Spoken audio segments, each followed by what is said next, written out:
saya akan menjelaskan mengapa anak dan remaja termasuk ke dalam kelompok khalayak rentan. Anak dan remaja termasuk ke dalam kelompok khalayak rentan karena beberapa faktor yang berkaitan dengan perkembangan fisik, psikologis, dan sosial mereka. Di atas menunjukkan situasi di mana mereka mudah dipengaruhi oleh media dan lingkungan di sekitar mereka. Remaja belum memiliki kematangan emosional dan kontrol diri yang kuat, sehingga lebih mudah terpengaruh oleh konten atau informasi yang mereka terima, terutama dari media atau lingkungan sekitar. Pengaruh media sangat penting dalam membentuk nilai kepercayaan dan perilaku mereka. Selanjutnya saya akan menjelaskan tentang perbandingan media konvensional dan media digital. Perbandingan media konvensional dan media digital sangatlah banyak. Di sini saya akan menjelaskan hanya beberapa perbandingan media konvensional dan media digital. Perbandingan yang pertama itu bisa dilihat dari bentuk media, seperti contohnya dalam gambar. Media konvensional itu mencakup seperti surat kabar, majalah, televisi, radio, dan papan reklame. Sedangkan media digital, informasi disebarkan melalui situs web, blog, media sosial, aplikasi, dan platform streaming. Yang kedua, kita bisa melihat dari jangkauan audiens.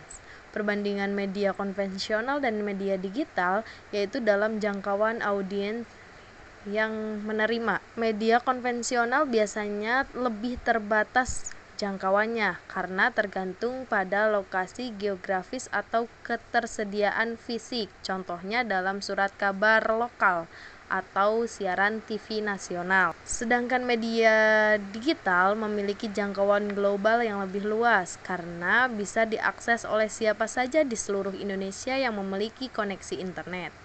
Selain itu, saya akan menjelaskan perbedaan pendekatan proteksionis model dan kultural student model. Proteksionis model dan kultural student memiliki fokus dan tujuan yang berbeda. Pendekatan proteksionis berfokus pada perlindungan budaya lokal dari pengaruh luar, terutama dari media asing yang dianggap dapat merusak nilai identitas budaya lokal. Tujuannya dalam melindungi dan mempertahankan budaya lokal dari invasi budaya asing dengan cara membatasi konten luar dan mempromosikan produksi lokal. Sedangkan pendekatan kultural lebih ke menganalisis secara budaya dibentuk, diproduksi, dan dikonsumsi dalam konteks sosial dan politik. Tujuannya untuk memahami berbagai budaya berinteraksi dengan kekuasaan ideologi dan praktik sosial. Mengapa oligopoli konglomerasi berpengaruh terhadap opini rakyat demokrasi? Oligopoli media berpengaruh pada opini publik dan demokrasi karena kekuasaan atas informasi terkonsentrasi pada segelintir perusahaan. Hal ini membatasi keragaman sudut pandang dan mengarahkan narasi untuk mendukung kepentingan mereka. Akibatnya, rakyat sering terpapar informasi yang sudah dipoles, mengurangi kebebasan dalam membuat keputusan politik.